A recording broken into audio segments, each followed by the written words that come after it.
चलो हेलो जी सर, आइए हम लोग फिजिक्स वाले चैप्टर में चलते हैं और जिसमें से हम गॉस प्रमेय पढ़ चुके हैं बच्चों।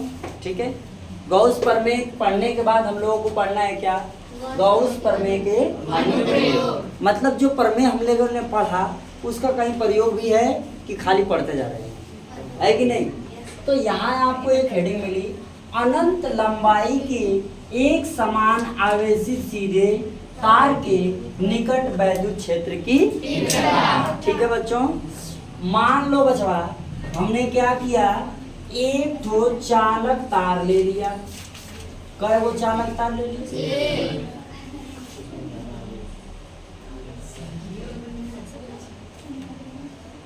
ये हो गया चालक तार। कौन तार है ये, तो इतना तो समझ में आ ही रहा होगा कि चालक तार है ना। इस चालक तार की लंबाई क्या है, L। मान लीजिए बच्चा इस चालक तार की लंबाई, और बड़ा बना दिया छोटा बना।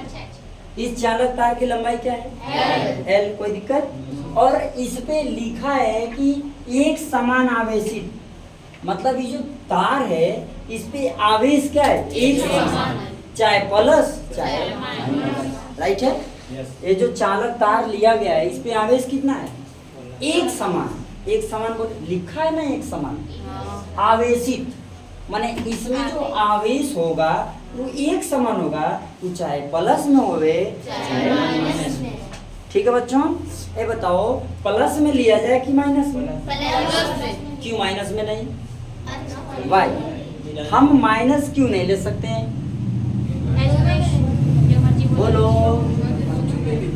हम माइनस क्यों नहीं ले सकते। कोई बोलेगा ये फिगर टेढ़ा नहीं ना है, तो ठीक है वो भी टेढ़ा बन जाएगा, जो बनेगा क्या टेंशन है। मुझे ये बताओ इसमें माइनस क्यों नहीं लेंगे, माइनस ही ले ले। हम कह रहे माइनस क्यों नहीं लेंगे, कह रहे माइनस ही ले ले। सुनिएगा ध्यान से, लिखा है एक समान आवेशित। मेरी बात ध्यान सुनो, आपको इसके पहले भी बता दिया गया है कि Q प्लस और Q माइनस लिया जाता है।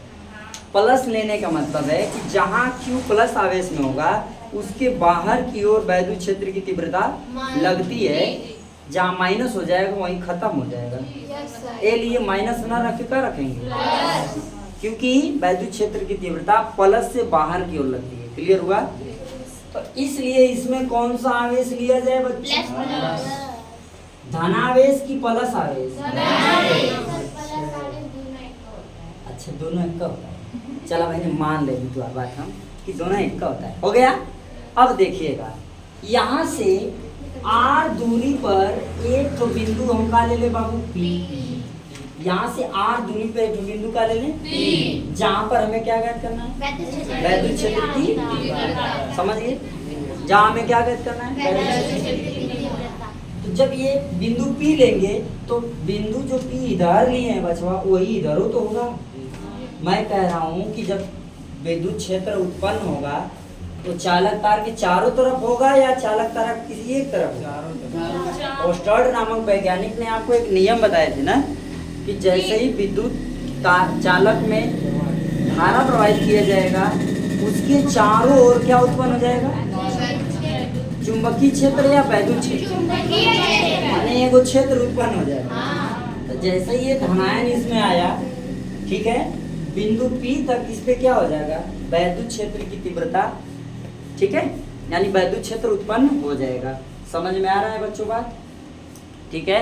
हमने कहा इस चालक में धनावेश लेंगे तो इसे कुछ दूरी पर यानी R दूरी पर वैद्युत क्षेत्र क्या होगा, तैयार हो जाएगा, यानी R दूरी तक वैद्युत क्षेत्र की गणना की जा सकती है। तो मान लो बच्चों की R दूरी हमने लिया, यह जो दूरी है ये है,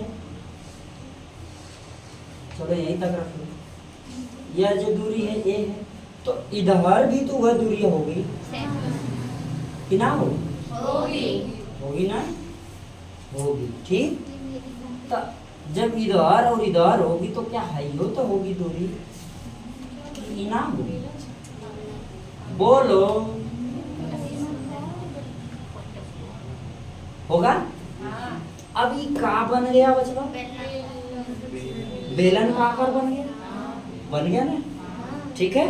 चलो, तो यहाँ पर हमको क्या ज्ञात करना है? वैद्युत क्षेत्र की, वैद्युत क्षेत्र की, ध्यान दीजिएगा यहाँ पर। अच्छा, गॉस के प्रमेय आप लोगों ने पढ़ा, उसमें आपने ये पढ़ा कि जो भी आवेश होगा बंद पृष्ठ के अंदर होगा, जो भी आवेश होगा वो बंद पृष्ठ के अंदर होगा। इस बात को आपने पढ़ा है गॉस के प्रमेय में, हाँ कि ना? पहले पढ़ी हो ना तुम भी, है ना? तो बोलो, गॉस के प्रमेय में हमने पढ़ा कि जो आवेश होगा वो कहाँ होगा? बंद क्षेत्र के अंदर। तो क्या यहाँ पर डेल्टा एस या डेल्टा ए ले सकते हैं? नहीं सर, क्योंकि ये बाहर हो जाएगा, ठीक ना?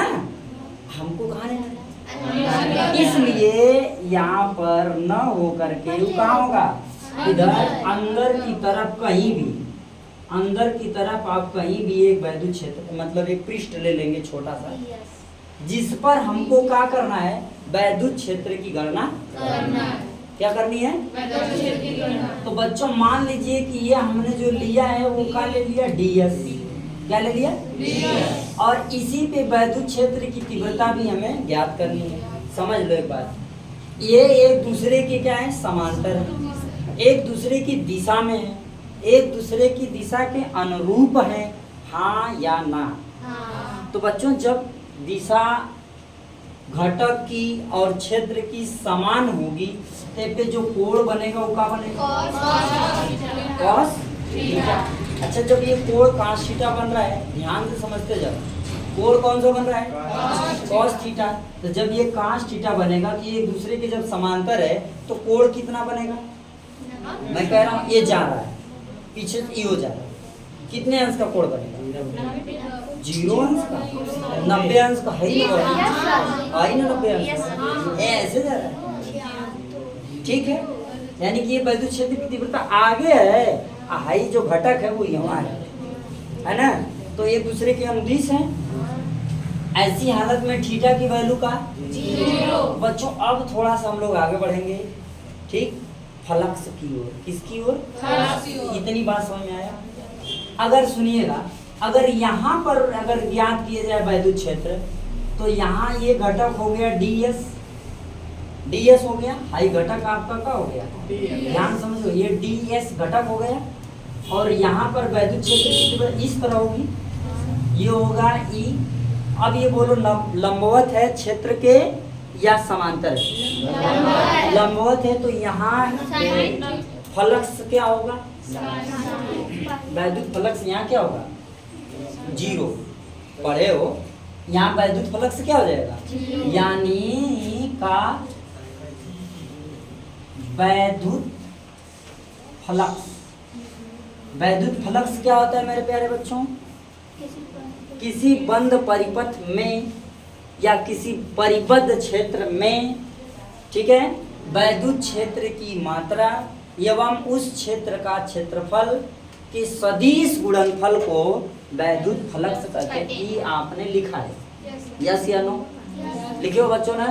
बाबू हिमांशु थोड़ा दिमाग इधर लगाए, आप इधर उधर दिमाग लगाए बाबू, डिस्टर्ब हो जाएगा। ये मैटर थोड़ा सा कठिन है, बस थोड़ा सावधानी बरतेंगे तो एकदम सरल हो जाएगा। चलें, ध्यान देना, थोड़ा सा ध्यान देना।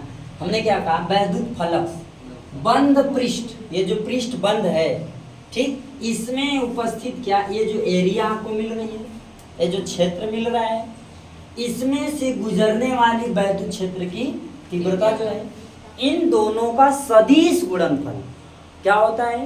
वैद्युत फ्लक्स होता है। क्लियर हो गया? अब देखो यहाँ वैद्युत flux phi E equal to, बच्चों आपने पढ़ा है, vector E into vector ds। Yes या नो? यदि बच्चों हम वेक्टर हटाते हैं तो फाई ई इक्वल टू क्या हो जाएगा? ई इंटू ds cos थीटा। राइट है?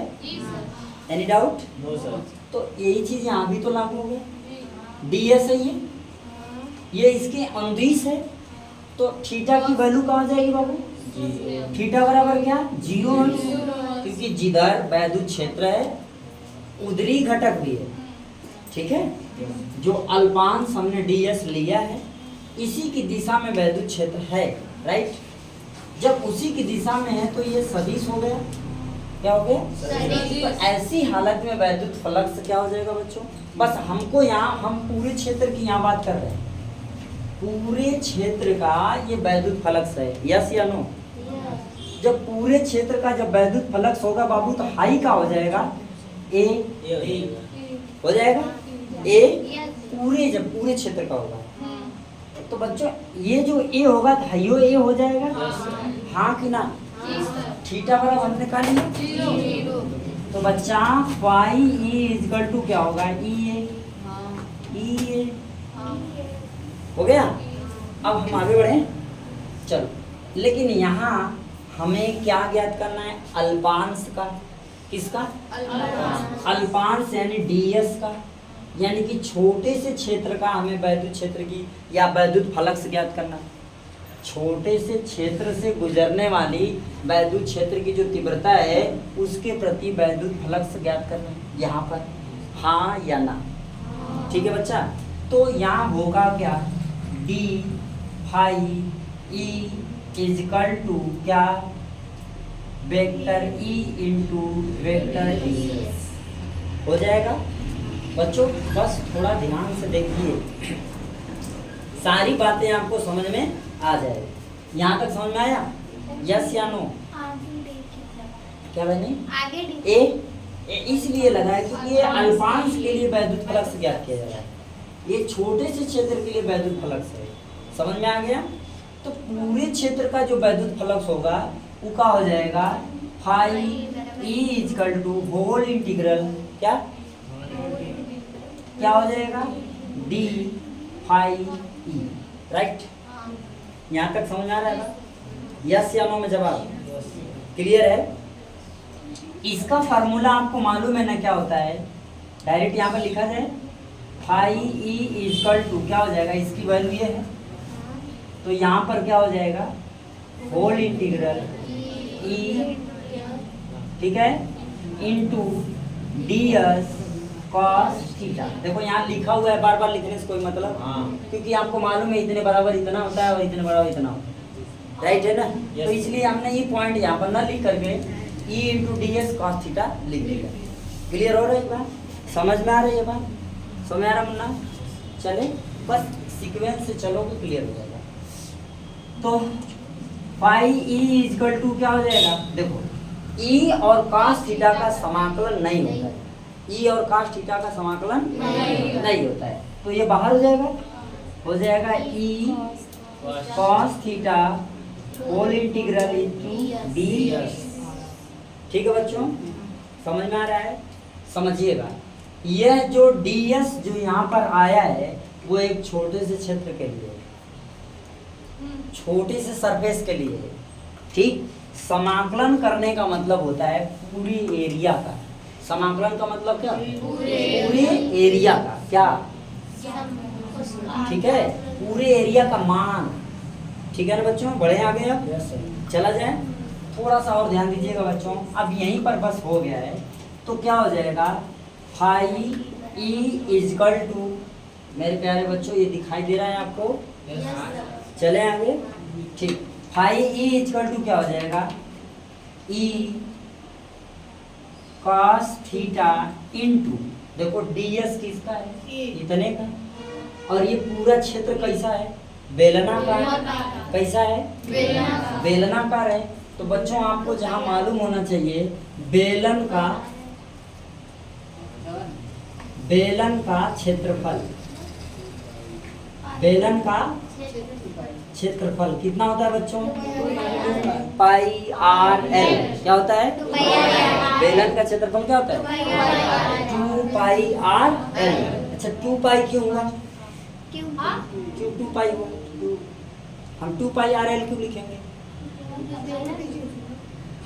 बोलो 2 पाई आर एल क्यों लिखोगे? क्योंकि एल यहाँ है। एक बात हो गया, आप एच लिखते हैं, फार्मूला 2 पाई आर एच होता है, लेकिन यहाँ पर हमने एल लिया इसलिए एल हो गया। अच्छा 2 पाई कहाँ हुआ? अच्छा आर ये त्रिज्या हो गई, ठीक है, एल हो गया, आर हो गई, पाई हो गया। तो पाई तो ये ठहरा 2 टका है जी। एक बोला यहाँ है, एक बोला इसलिए 2 पाई होगा। क्लियर? तो इसका सूत्र हो जाएगा 2 पाई हो गया एरिया मतलब क्षेत्रफल ए, समझ गए? तो हो जाएगा क्या 2 पाई आर एल। ठीक, तो जहाँ ds है वहां पर हम क्या रख सकते हैं? मेरी बात समझ गए? जहाँ ds है वहां बच्चों क्या रख सकते हैं? तो ये cos theta into 2 pi R, theta की वैल्यू हमने क्या लिया? 0, क्योंकि ये इसी के अनुदिश है ना? ठीक है बच्चा, समझ में आ रहा है? थीटा की वैल्यू हमने क्या लिया? 0। क्यों 0 लिया? थीटा की वैल्यू हमने 0 क्यों लिया? क्योंकि ये इसी की अनुदिश है, राइट है? अब ध्यान देना, तो यहाँ पर हो जाएगा क्या? Phi E equal to E into, देखो इसकी वैल्यू 1, ठीक है? का 0 अंश का मान कितना? 1, तो 1 हो गया। High 2 pi R L, 2 pi R L, ये हो गया किसके लिए? इसके लिए फ्लक्स बेलनाकार, ठीक है? बेलनाकार आकार के लिए वैद्युत फ्लक्स। क्लियर? इसे मान लीजिए समीकरण नंबर, यहाँ तक समझ में आया? यहाँ तक बच्चों आप नोट करो, जिसको समझ में नहीं आया बोल देगा। चलो एक बार दोहरा लेते हैं ना, ध्यान से एकदम देख लो। पहले लिखा है अनंत लंबाई, मतलब लंबाई उसकी कितनी है नहीं पता, राइट हो गया? अनंत लंबाई के एक समान आवेशित सीधे तार के निकट, माने एक समान सीधा तार ये है, इसमें आवेश एक समान है, कहीं माइनस नहीं है, सब जगह प्लस। सीधे तार के निकट, माने ये सीधे तार है, इसके निकट कहीं वैद्युत क्षेत्र की, इसके निकट हमने r दूरी पर एक बिंदु ले लिया P, r दूरी पे क्या हो गया बिंदु P, जहाँ पर वैद्युत क्षेत्र की तीव्रता ज्ञात करनी। ऐसे लिखोगे काफी तो आ गया समझ में? और इसकी लंबाई हमने कितना लिया है? राइट, इसकी त्रिज्या कितनी ली है? इसी पे ज्ञात करना है बच्चों। तो हमको मालूम है वैद्युत फ्लक्स क्या होता है? फाई ई बराबर vector E into vector equal to ये सब। अब ये एक दूसरे के अनुदिश है, इसलिए थीटा बराबर 0, इसलिए फाई ई बराबर। क्लियर हो गया बच्चों? अब हमको क्या ज्ञात करना है? अल्पांश का ज्ञात करना है, छोटे से क्षेत्र का ज्ञात करना है। किसका ज्ञात करना? जब छोटे से क्षेत्र का ज्ञात करेंगे तो डी फाई हो जाएगा, del phi E equal to vector E into d s. हो गया? जब यहाँ पर वेक्टर को हटाते हैं तो वो घटक क्या हो जाता है? थीटा, यानी कोण में, यानी कि कोज्या में बदल जाता है। किसमें? तो फाई ई इक्वल टू क्या हो गया? यहाँ पर देखते हैं फाई ई इक्वल टू क्या हो गया? ये तो छोटे से क्षेत्र का था, हम पूरे क्षेत्र का निकालेंगे तो क्या हो जाएगा? Phi E equal to whole integral d phi E. हो गया?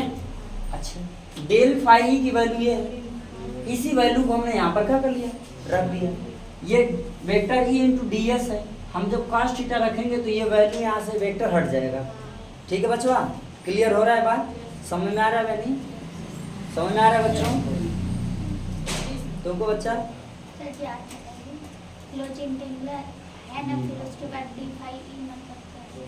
क्या ये? अरे ये छोटे से क्षेत्र के लिए है, समाकलन करने का मतलब पूरे का समाकलन। तो छोटे छोटे खंड सब जगह, जब एक समान है तो सब जगह वही ना होगा। आप समझ गए?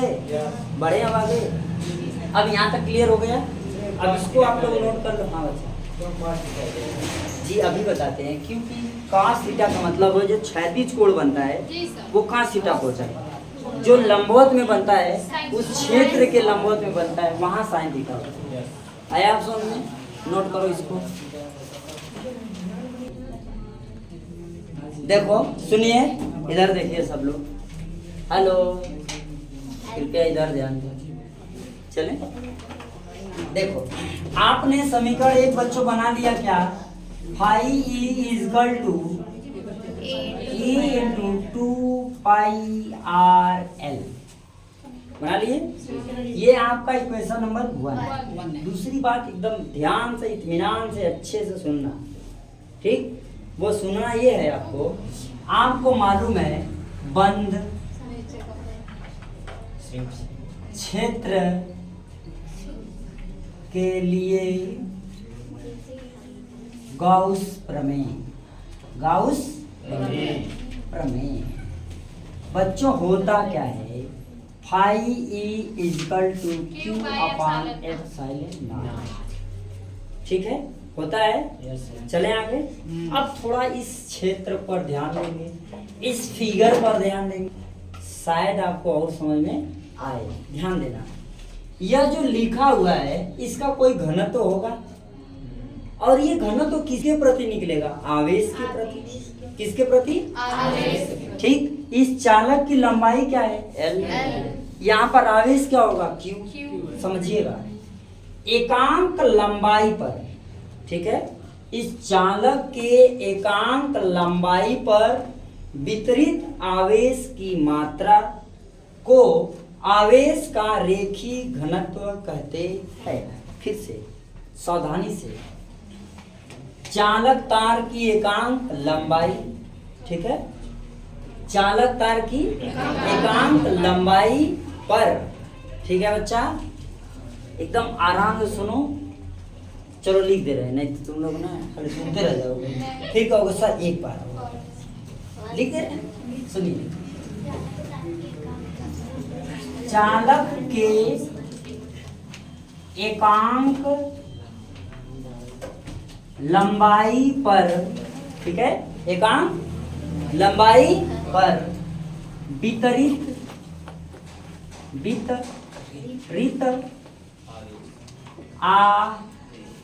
आवेश की मात्रा, आवेश की मात्रा, आवेश का रेखीय घनत्व का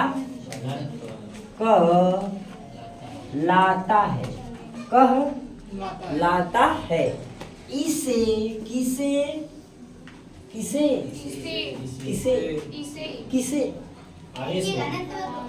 रेखीय घनत्व, आवेश के रेखीय घनत्व को लेम्डा से प्रदर्शित करते हैं, लेम्डा से प्रदर्शित करते हैं। अरे एक का वो चूतिया लगा, ठीक, करते। तो आपने बच्चों लिखा चालक के एकांक लंबाई पर वितरित आवेश की मात्रा, ठीक है, आवेश का रेखीय घनत्व कहलाता है, जिसे लेम्डा से प्रदर्शित किया जाता है। ठीक है बच्चों, हाँ या ना? तो बच्चों लेम्डा इक्वल टू मिल गया Q upon L। Lambda equal to, मेरे प्यारे बच्चों आप लिख सकते हैं Q equal to lambda into L, लिख सकते हैं?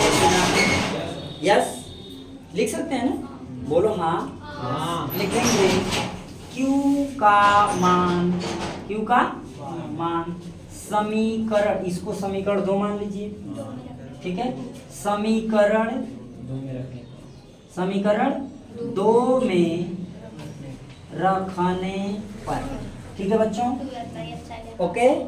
तो जब इसे समीकरण 2 में मेरे प्यारे बच्चों रखेंगे तो क्या बनेगा उसे देखते हैं। ये 2 है तो लिखेंगे phi E equal to lambda L by epsilon naught, ठीक है ना? क्या लिख देंगे? Lambda L by epsilon. ये आपका समीकरण 2 है बच्चों। समीकरण दिए ना सर? कोई बात नहीं है, समीकरण 2 ही में न रखे हैं, 2 ही रहेगा। Yes sir. कोई प्रॉब्लम क्या है इसमें? हम 2 में रखें तो 3 का होगा, 2 ही रहेगा, तब झूठा पर्सन हो ना। चले यार आगे बढ़े। यहाँ तक समझ में आया आपको? ध्यान से समझते जाओ, रटना नहीं पड़ेगा आपको, सब कुछ आ जाएगा ध्यान दोगे तो, ठीक। खाली उतार लोगे बाबू तो फिर रटते रह जाओ, याद वाद होने वाला नहीं है। समझ जाएंगे तो कुछ कभी दोबारा आपको पढ़ने की जरूरत भी नहीं पड़ेगी, केवल ध्यान से समझते जाओ। चले यार, छोड़ो, देखो इधर phi equal to lambda L by epsilon naught, equation number 2, ठीक। अब हम लिखेंगे समीकरण, क्या समीकरण दिख रहा है? समीकरण का 1 व 2 को, या 1 या 2 का क्या करने पर, ए समीकरण 1 और 2 का तुलना करने। तुलना मतलब तुलना, बहुत बदमाश है। तुलना करने पर, ठीक है बच्चों, तुलना किया जाए। अब चले आ जाओ तुलना करते, इसको मिटा दे, इसका कौन काम है। चलो बच्चों ध्यान से देखो, ध्यान इधर लगाओ। जब इसकी हम तुलना करेंगे, समीकरण 1 ये है, हाँ बोलो, समीकरण 2 ए है, इन दोनों को तुलना करने का मतलब हो गया दोनों को आमने सामने तुलना करने का मतलब समझ रहे हो ना, दंगल करवाएंगे। ये दोनों का क्या होगा, दंगल, आपस में ये सब फाइट करेंगे, ठीक। आओ हाँ, तो हो जाएगा lambda L by epsilon not is equal to क्या, ए वाला value 2 pi R L, right. Any doubt किसी को, कोई इसमें दिक्कत है? तो बच्चा ये देखो, प्रेम से देखो, एल से एल खत्म, ई बराबर हमको मालूम करना है ना, की बराबर ई बराबर। तो ई बराबर मालूम करोगे तो क्या बनेगा, चलो इसको इसका गुणा कर लेते हैं, तो हो जाएगा लेमडा इक्वल टू क्या, E into 2 pi R epsilon होगा, यस या नो? ठीक। तो बच्चों ई बराबर हमें मिलेगा क्या, lambda by 2 pi R epsilon मिल सकता है।